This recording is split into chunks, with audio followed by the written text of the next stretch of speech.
हाय, मैं हूं आदित्य श्रीवास्तव और आप मुझे अभिजीत के नाम से जानते हैं। For more episodes of CID, subscribe to Sony वाह and hit the bell icon.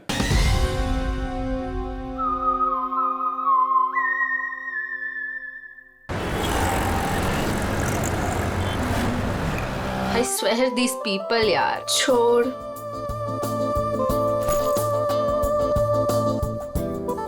हो क्या गया इस प्रिया को? प्रेजेंटेशन था और ऐसे ही उठ के आ गई। छोड़ ना। बॉस भी खूब डांटे होंगे। क्लाइंट भी नाराज लग रहे थे। कुछ भी कहो यार मीता, ये एटीट्यूड ना है तो गलत। पता नहीं क्या समझती है अपने आप को। वो ऐसा है ना कि अपने बॉस से सीधे साधे, तो उनके सीधेपन का वो गलत फायदा उठाती है। और अपने बॉस है कि कुछ कहते ही नहीं है। यू नो, वैसे भी उसे पड़ी कहाँ है इस जॉब की? इतना पैसा है उसके डैडी के पास, बस टाइम पास कर रही है। कुछ भी हो, एक रिस्पॉन्सिबिलिटी नाम की कोई चीज होती है। I know. बाल देखे थे उसके सिर के, कैसे बिखरे हुए थे, जैसे किसी ने सिर के बाल नोच लिए हो।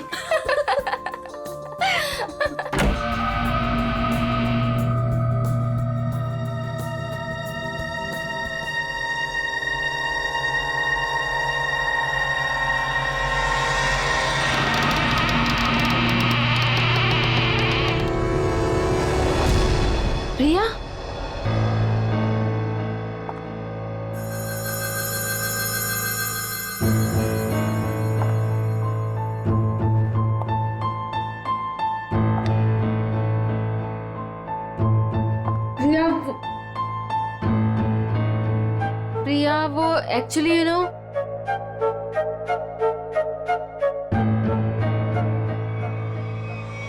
प्रिया, प्रिया, प्रिया, प्रिया, प्रिया, प्रिया, प्रिया, प्रिया, प्रिया, प्रिया, प्रिया, प्रिया, उठो प्रिया, प्रिया, प्रिया क्या हुआ?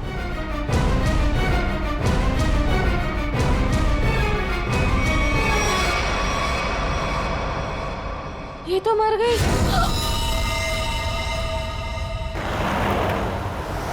अशोक, जी मैडम। आगे जो ढाबा दिख रहा है ना?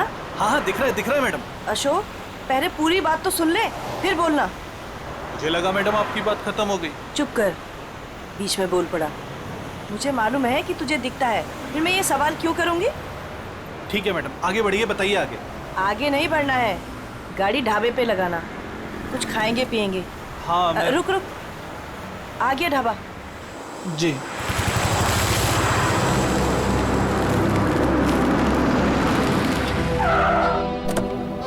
आइए साहब, उतरिए। हम क्यों उतरे? तू जा।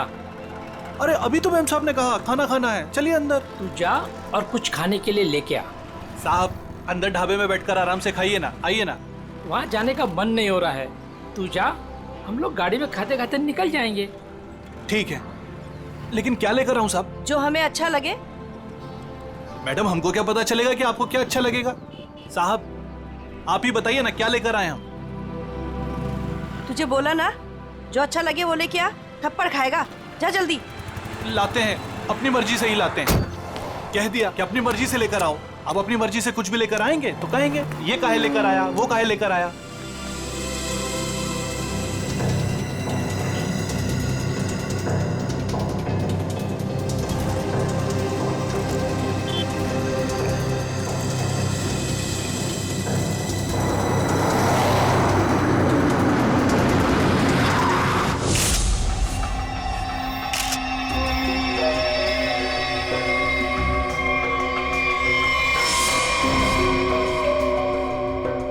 पूर्वी, पलटाओ इसे।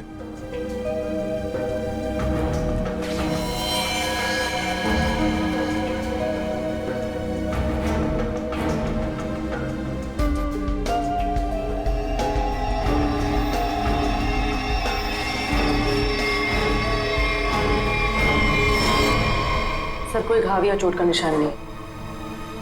हाँ, ना मुंह से कोई झाग निकला है, ना शरीर पर कोई नीले रंग के निशान है, ना कोई पंक्चर मार्क्स, सुई के या और कुछ। ये जहर का मामला तो नहीं है।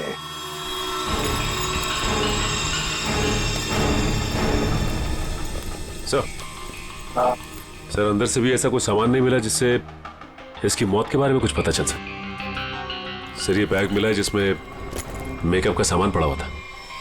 मेकअप का सामान?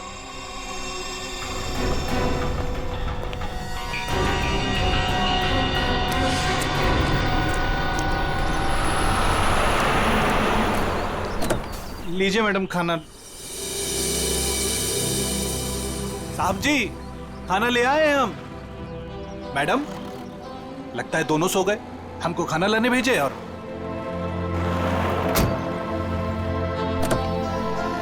हमको समझ में नहीं आता है हमारे साहब और मालकिन का। हमको बोले खाना लाओ और जरूर दवाई खाकर सो गए होंगे। 50 बार समझाया है कि भैया खाना खाने के बाद दवाई खाओ, पर नहीं, भूल जाते हैं। लगता है कि कुंभकर्ण जो बूटी खाता था वही इनकी दवाई में मिला दी है डॉक्टर ने। चलो चलते हैं घर लेके। कहा है ना कि रास्ते में चगेंगे तो खिला देंगे, नहीं तो हम तो हैं ही। चल हमरी राम प्यारी। ये बैग किसका है? सर ये प्रिया का है। प्रिया का बैग है? वैसे मीता और शीना, वैसे प्रिया आप दोनों के सामने बाहर आई, फिर वहीं पर गिरी और अपना दम तोड़ दिया, है ना? तुम दोनों ही थी ना? Yes sir. लेकिन सर हमें नहीं मालूम कि वो कैसे मर गई। वो तो हम पता लगा लेंगे, तुम घबराओ मत। वैसे प्रिया ऑफिस कब आई थी? सर ये सब होने से कोई 25 मिनट पहले। वो ऑलरेडी लेट थी सर प्रेजेंटेशन के लिए। हम लोग उसका इंतजार कर रहे थे। क्लाइंट्स भी नाराज थे। वो आई, उसने सबको सॉरी बोला और प्रेजेंटेशन शुरू किया। पर वो थोड़ा लॉस्ट लग रही थी सर, नर्वस भी लग रही थी। क्लाइंट्स भी इंप्रेस नहीं थे, तो मैं उसे बाहर लेकर गया और समझाया कि उसे रेस्ट की जरूरत है। She was looking lost. Then I told her, go to the washroom and get freshen up, look presentable. और फिर 15-20 मिनट के बाद में मीता और शीना के चीखने की आवाज आई। हम भागकर वहां पहुंचे तो प्रिया मरी पड़ी थी। निखिल, काम करो। प्रिया की बॉडी, प्रिया की बैग, उसके अंदर जो भी सामान है, कॉस्मेटिक्स वगैरह और फिर खाने पीने की चीजें, सब का सब फोरेंसिक लैब भेज दो। वैसे प्रिया का पर्सनल नंबर या फिर उसके घर का नंबर, उसके घर वालों का नंबर तो होंगे ना शायद आपके पास? और यस सर, मेरे पास उसके मम्मी और पापा दोनों का नंबर है।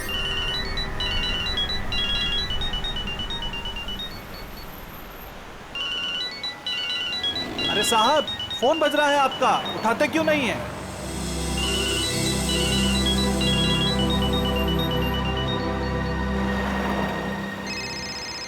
अरे अब मैडम आपका फोन बज रहा है, आप भी नहीं उठा रही हैं। अरे मैडम जी अब आपका भी फोन बज रहा है। दोनों घोड़े बेचकर सो रहे हैं।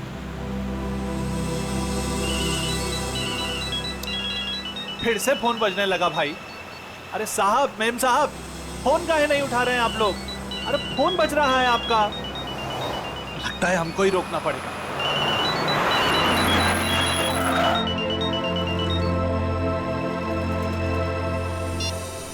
हेलो, कौन? मिस्टर कुमार?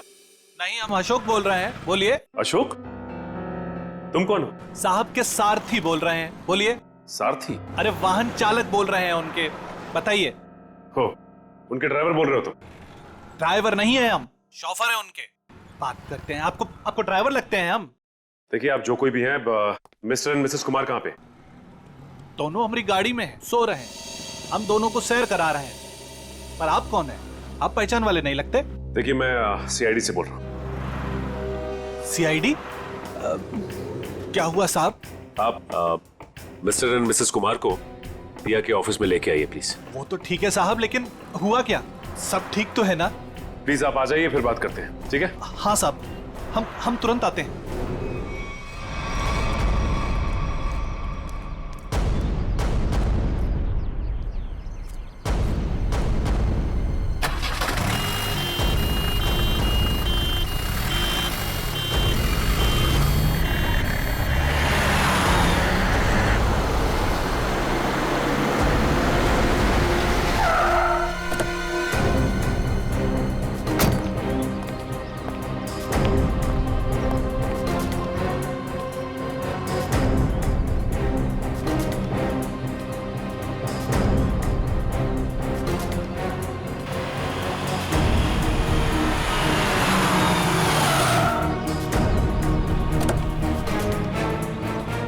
नमस्कार साहब।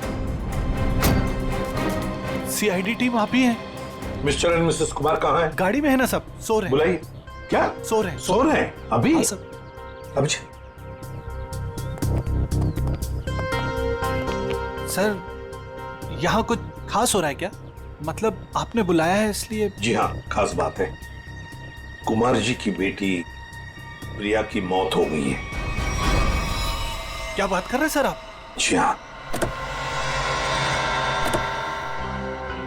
Mr Kumar, Mrs Kumar, Mrs Kumar, Kumar साहब, मिस्टर कुमार,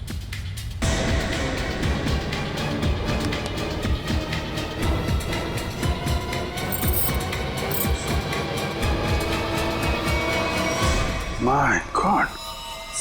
सर ये भी? सचिन, कब से नौकरी कर रहे हो तुम कुमार जी के पास? साहब पिछले 3 सालों से हूँ साहब के पास। 3 साल? जी सर। चेक करो, देखो मौत की वजह पता चलती है क्या है। सब हाँ, मिस्टर कुमार और मिसेस कुमार ये दोनों तो मर चुके हैं। क्या? नहीं सर। हाँ पूर्वी,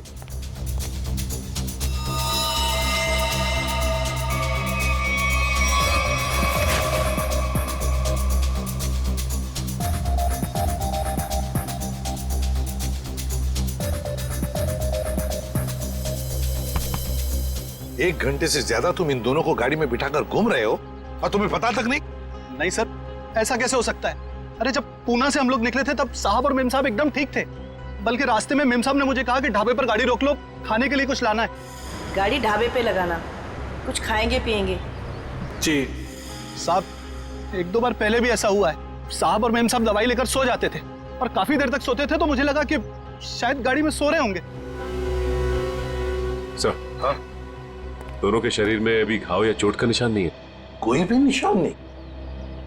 तो कहीं जहर तो नहीं दिया इनको? जहर के कोई सिम्टम्स या कोई निशान है? नहीं सर, बस सर कार में भी ऐसा कुछ नहीं मिला जिससे इनकी मौत के बारे में कुछ पता लग सके। अच्छा, और भी कुछ मिला क्या? हाँ सर, गाड़ी में खाना है, हो सकता है उससे कुछ हुआ। नहीं सर, ऐसा हो ही नहीं सकता। वो क्या है ना कि साहब और मेम साहब ने खाने को चखा भी नहीं था, खाया ही नहीं साहब। सर प्रिया भी कुछ इसी तरीके से मरी है। इन तीनों की मौत के पीछे वजह क्या हो सकती है? एक बात बताओ, कुमार जी के परिवार में और कौन कौन है? साहब, प्रिया मैडम और उसके बाद बड़ी बेटी थी रीमा मैडम और छोटी अन्नू। अच्छा, तो ये दोनों बेटियां अब कहाँ होंगी? साहब, अब रीमा जी तो अपने पति धीरज के साथ अंधेरी में रहती हैं। अन्नू मैडम अपने माता पिता के साथ मलाड वाले फ्लैट में। नंबर है इनके आपके पास? हाँ है ना सर। सचिन, ये सब अन्नू मैडम का नंबर है सर।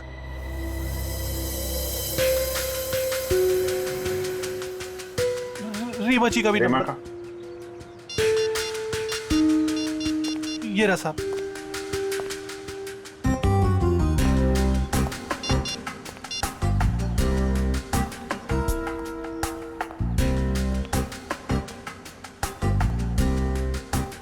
हेलो रीमा जी, मैं सीआईडी से इंस्पेक्टर अभिजीत बोल रहा हूँ। आप सीआईडी ब्यूरो आ सकती हैं? वो हम आपको बाद में बताएंगे, थोड़ा अर्जेंट है। आप प्लीज़ जल्दी आइए। या ओके। सर, रीमा को बोल दिया है सीआईडी ब्यूरो आने के लिए। और सर अनु तो फोन ही नहीं उठा रही। हो सकता है साहब कॉलेज गई होंगी। कौन से कॉलेज में?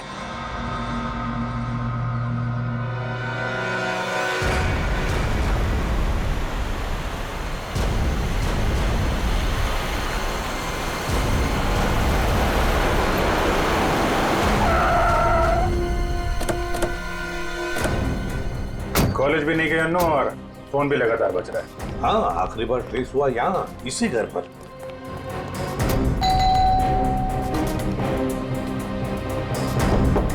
अन्नू,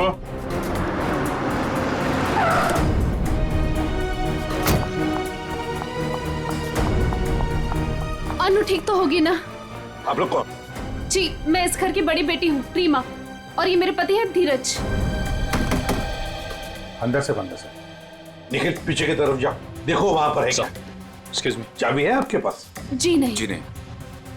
खोल देते हैं। धीरज, अनु ठीक तो होगी ना? फोन भी नहीं उठा रही लैंडलाइन। घबराओ मत, सब ठीक होगा।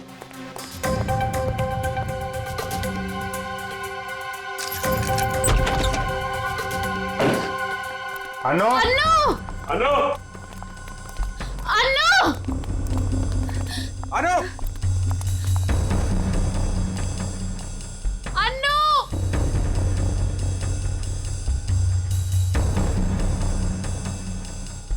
अभिजीत सर, जरा जाके देखो।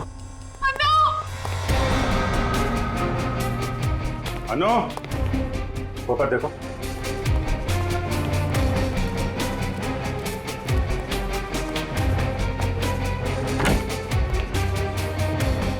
हाँ सचिन।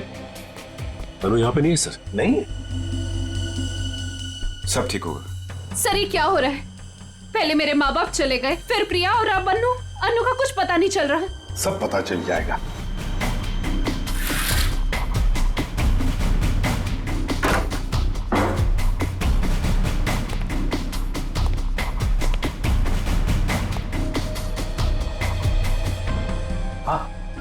नहीं सर, अभी तक तो नहीं मिली। सर! सर अनु यहाँ है। माय गॉड सर, अनु उधर ऊपर है। चलो।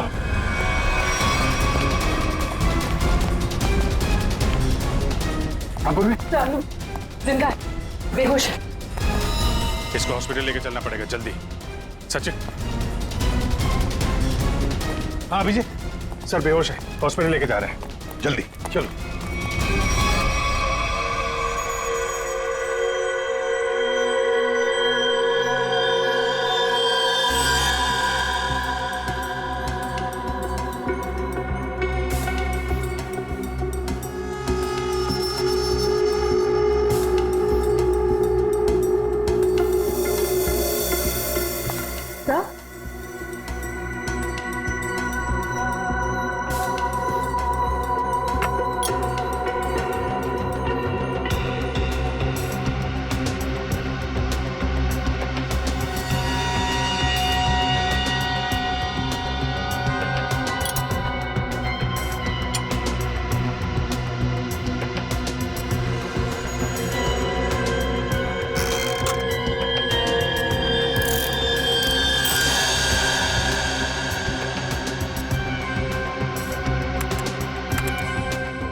अच्छा, तो ये बात है।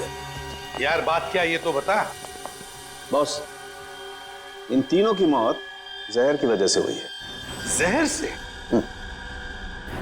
यार सालों के मान लिया कि इनकी मौत जहर से हुई है, पर कहीं पर भी इनके शरीर पर जहर अंदर जाने का निशान नहीं है, ना कोई रंग बदला इनके शरीर का, और तू कह रहा है जहर से मौत हुई है।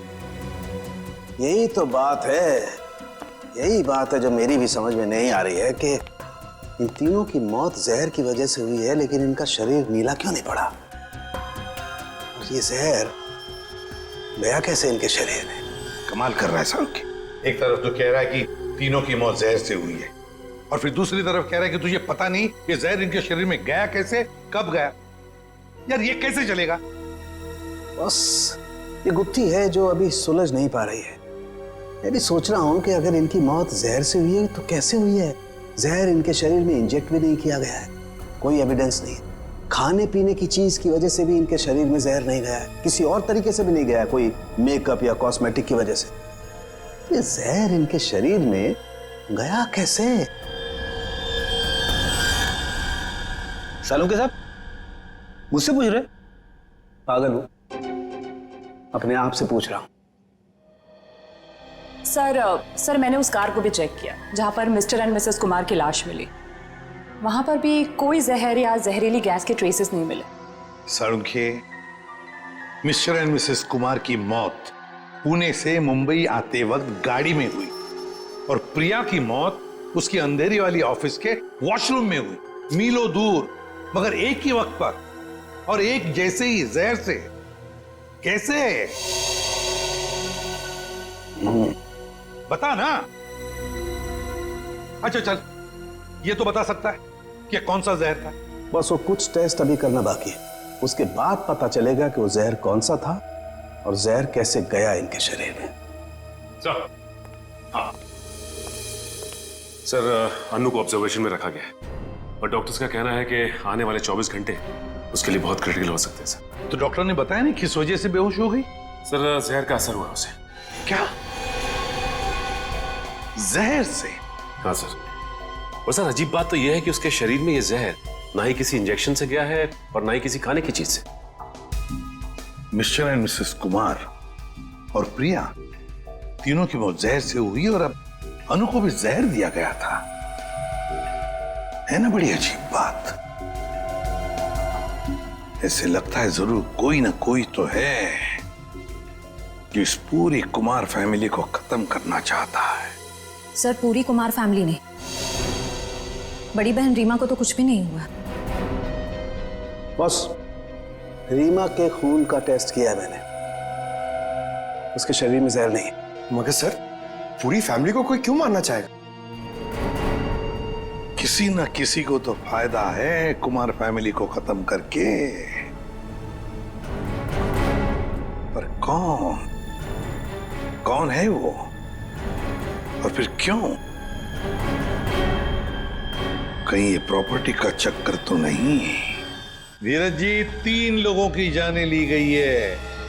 एक अनु जिंदगी और मौत के बीच में झूल रही है, मगर तुम दोनों, तुम और तुम्हारी पत्नी, तुम तो बिल्कुल ठीक ठाक हो। ये कैसे?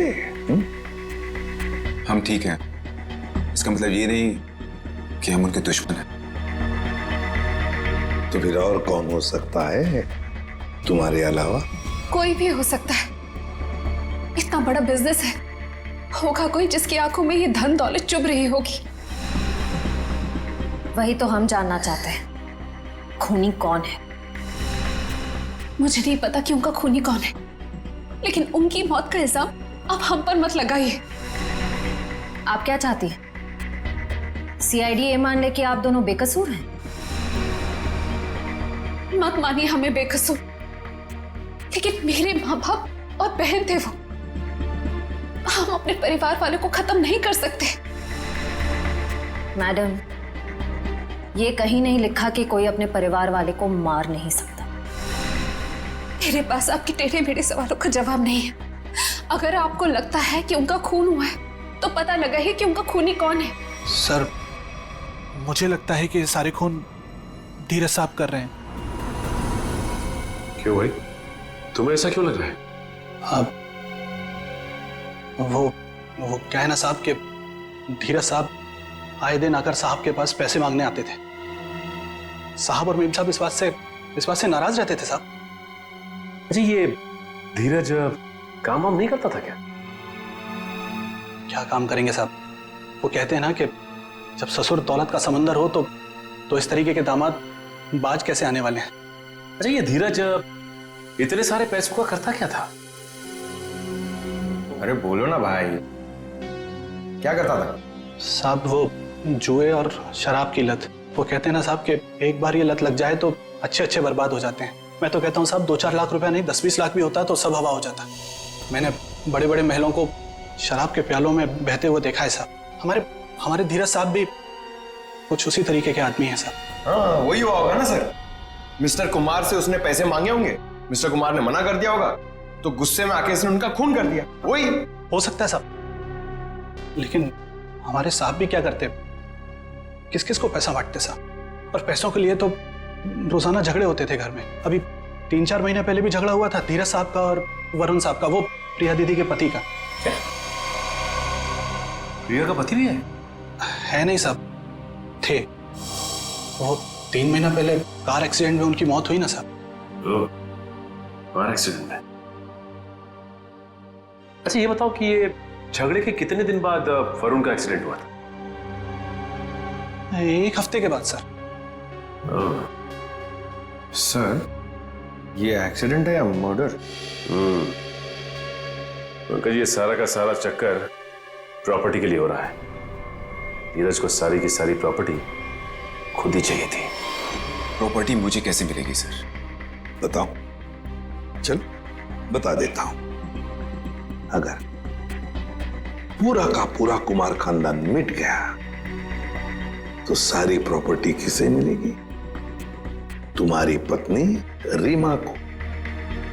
अगर रीमा को कुछ हो गया तो फिर प्रॉपर्टी किसके नाम पर हो जाएगी? धीरज जी, प्रॉपर्टी तुम्हारे नाम पर हो जाएगी।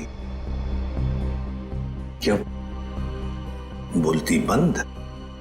क्या बोलूं सर? आप लोगों को कोई मिल नहीं रहा है, आप लोगों को समझ नहीं आ रहा किसे फंसाएं, तो आप लोग मुझे पकड़ रहे हैं सर।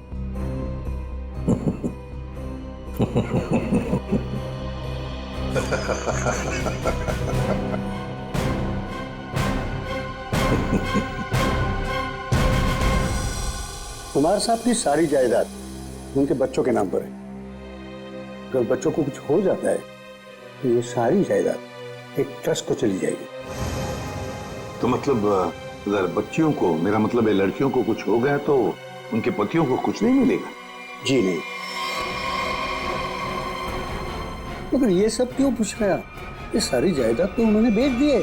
क्या? कुमार साहब ने प्रॉपर्टी बेच दी? हाँ? किसे? अलग अलग लोगों को। ये है उसके सारे डॉक्यूमेंट्स।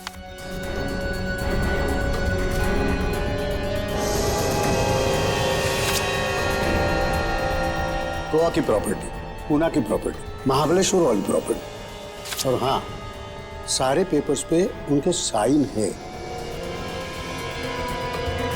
साइन? ये सारे डॉक्यूमेंट्स मुझे आज ही अभी मिले हैं कुरियर से। क्या? ये सारी प्रॉपर्टीज के पेपर आज ही मिले आपको? हाँ। और ये जो प्रॉपर्टी बेच के जो पैसे मिले वो कहाँ है? मुझे नहीं पता सर, कुमार साहब ने ये सब अचानक भेज दिया। ये जानकर मैं उनको फोन करने वाला था, मगर पता चला कि उनकी मौत हो गई। फिर हाँ, तो मैंने सारे खरीदारों को फोन किया था, तो उन्होंने बताया कि ये सारी डीलिंग एक ही एजेंट के जरिए हुई है। बायर्स की कुमार साहब से मुलाकात तक नहीं हुई है। सारी प्रॉपर्टी की डील एक एजेंट ने की है? जैसे कि बायर्स ने उसका हुलिया बताया था, उसके मुताबिक तो एक ही एजेंट हो सकता है। गाड़ी, बड़ा चश्मा और हाँ, गोल्ड कैप भी थी। क्या आप ऐसे किसी एजेंट को जानते हैं जिसने कुमार जी के लिए पहले भी कुछ काम किया हो? नहीं। पापा हमें बिना बताए ऐसा कर ही नहीं सकते। ये पक्का किसी की चाल है प्रॉपर्टी हड़पने की। सर, रीना बिल्कुल सही कह रही है। मुझे लगता है कोई हमारे साथ गेम खेल रहा है। पापा ऐसा बिल्कुल नहीं कर सकते हैं। और करते भी तो हमें पता होता कि पैसे कहाँ हैं। सर, मुझे लगता है ये सिग्नेचर नकली है। किसी ने पापा के सिग्नेचर कॉपी करे हैं। जी नहीं, सिग्नेचर्स मैंने चेक किए, और नहीं है, कुमार साहब के ही। अंकल, आप पापा को जानते हैं। पापा ऐसा कर ही नहीं सकते। वो हमें बिना बताए इतना बड़ा फैसला ले ही नहीं सकते। ये पक्का किसी की चाल है, कोई फ्रॉडरी, कोई फ्रॉड है। कोई तो है जो इन सब चीजों पे नजर रख रहा है, वरना ऐसे कैसे हो सकता है कि आज ही प्रॉपर्टी के पेपर आए और आज ही कुमार साहब की मौत हो गई।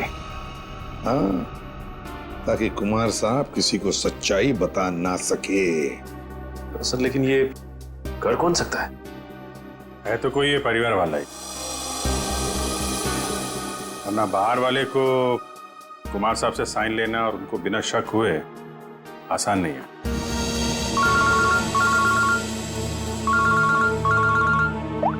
हाँ, बोल सारू के क्या?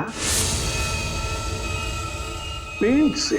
हाँ बॉस, पेंट की वजह से इन तीनों की मौत हुई है। यार सारू तो क्या बात कर रहा है? क्या पेंट पी लिया उन्होंने? पेंट नहीं पिया है बॉस, पेंट में जहर मिला हुआ था और वो जहर इनके फेफड़ों में पहुंचा, इसकी वजह से इनकी मौत हुई है। ये देख सारू के हवा में बात मत कर, जल्दी बता दे असली बात क्या है। देखो, तुम जानते हो मैं बिना सबूत के कुछ नहीं कहता हूँ। बॉस, इनके फेफड़ों में जहर के साथ साथ मुझे कुछ केमिकल के ट्रेसेस मिले और वो केमिकल सिर्फ पेंट में इस्तेमाल होता है। और सर, वो भी धीरे धीरे, शायद 20-25 दिनों में ये जहर उनके शरीर में गया होगा। बिल्कुल स्लो पॉइजन की तरह, और उन्हें पता भी नहीं चला कि वो लोग धीरे धीरे जहर इनहेल कर रहे हैं। और बस धीरे धीरे एक एक पल ये लोग मौत के करीब जा रहे थे। और संयोग की बात है कि आज उस स्लो पॉइजन की वजह से इनकी मौत हो गई। पेंट में जहर, पेंट में जहर, पूरी कुमार फैमिली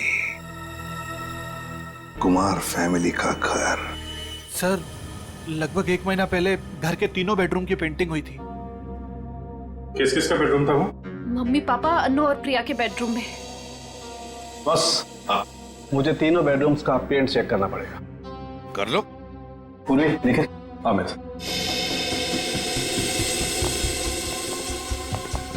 ये पेंटिंग का कॉन्ट्रैक्ट किसने लिया था? सर, विपुल नाम का कॉन्ट्रैक्टर है, उसे कॉन्ट्रैक्ट दिया गया था पेंटिंग का। निखिल, पूर्वी, तुम इन दोनों रूम्स में जाओ और दोनों रूम्स के पेंट को स्क्रैच करके लेकर के आओ। सर, ले लो। और सुनो, ये मास्क जरूर पहन लेना, ठीक है? सर, एक बात मुझे अभी भी समझ में नहीं है। पेंट में जहर की वजह से तीनों की मौत हुई थी, लेकिन जो इस घर में काम कर रहे हैं उन्हें कुछ क्यों नहीं हुआ?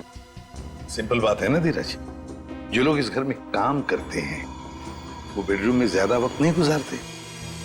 बेडरूम में तो घर के लोग रहते हैं ना ज्यादा देर तक। रात में, दिन में भी कभी कभी आदमी सो जाता है, तो असर उन्हीं पे ज्यादा होगा।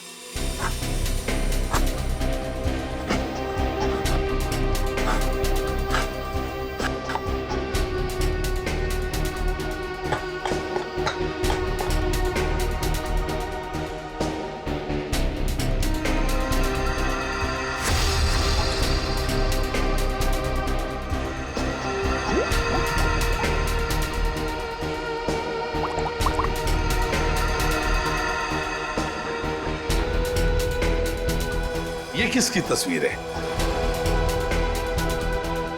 सर, ये मेरे जीजू हैं। इनका नाम वरुण है, प्रिया के पति।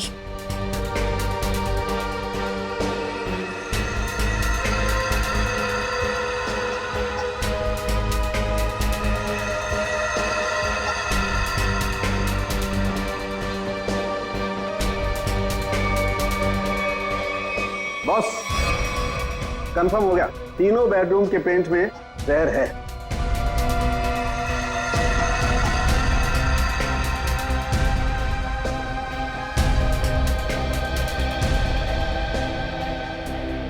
पेंट में जहर कैसे हो सकता है?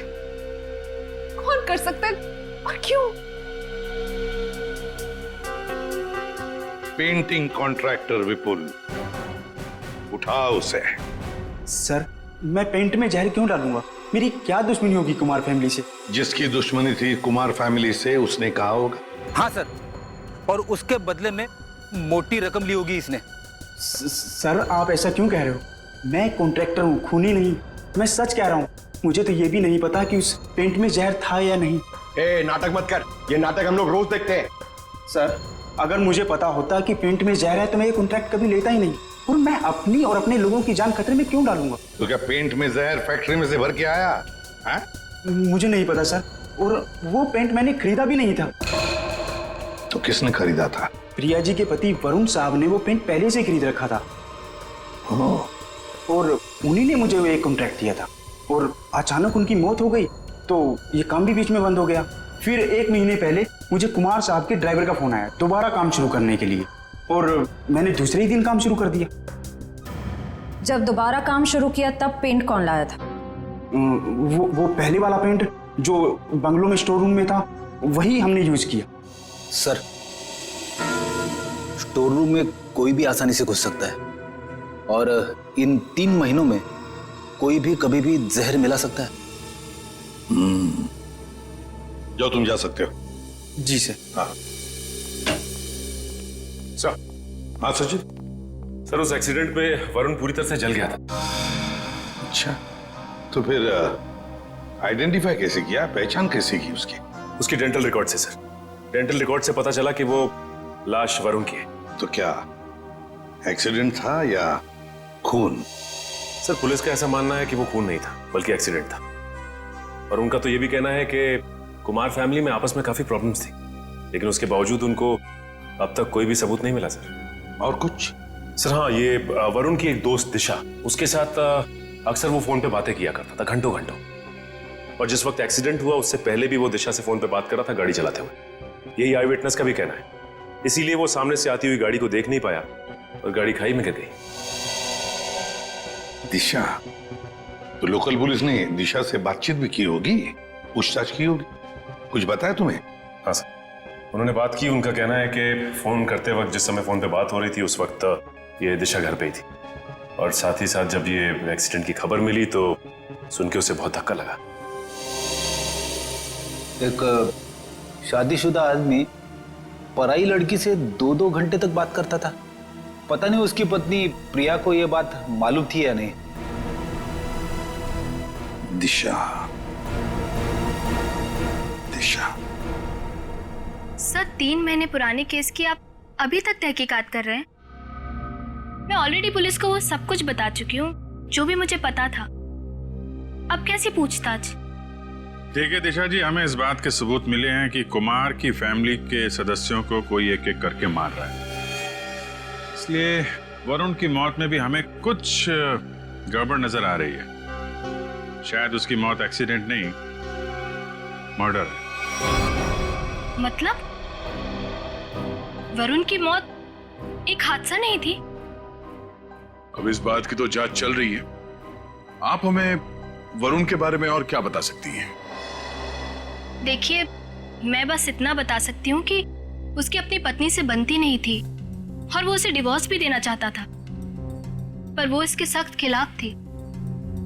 ये बात आपको वरुण ने बताई? क्यों? काफी देर रात तक 2-2, 3-3 घंटे आप दोनों बैठ के बात करते थे, तो कुछ तो खास बात होगी। एक्चुअली सर, हम दोनों एक दूसरे से बेहद प्यार करते थे और शादी भी करना चाहते थे।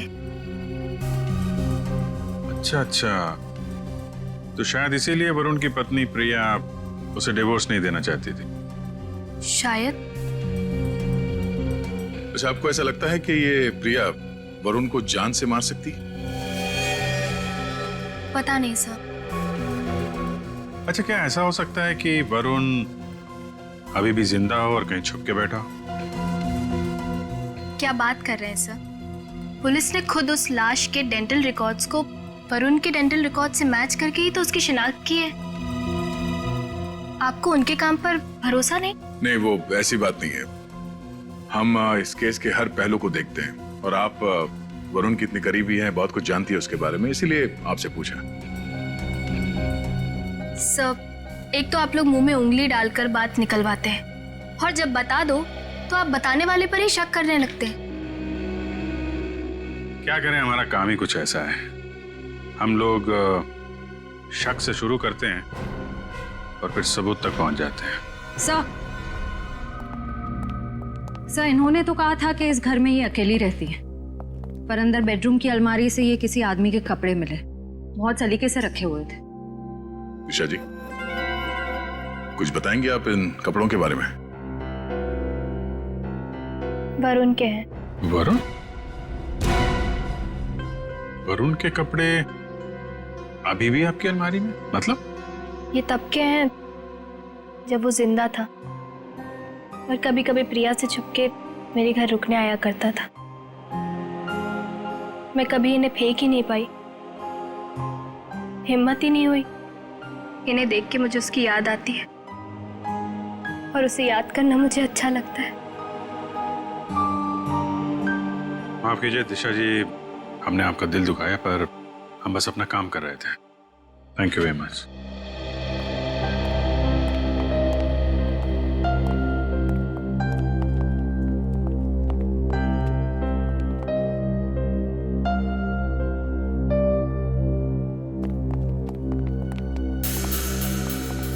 क्या हुआ? कुछ पूछना रह गया? 1 मिनट। अरे आप लोग श्रेया, फिर से यहाँ पे? एक मिनट, क्या हुआ? चाहती है प्लीज? यहाँ पे डेंजर था।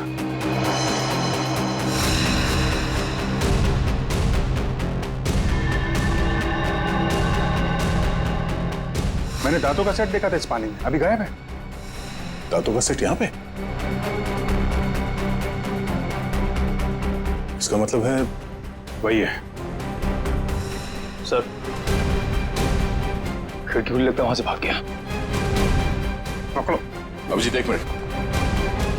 हाँ, ये देखो।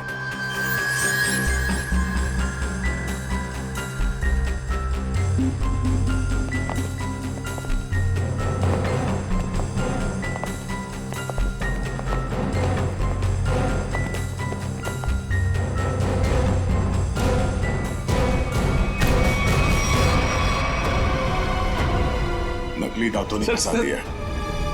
अब तुझे इसे दोबारा लगाने की जरूरत नहीं पड़ेगी।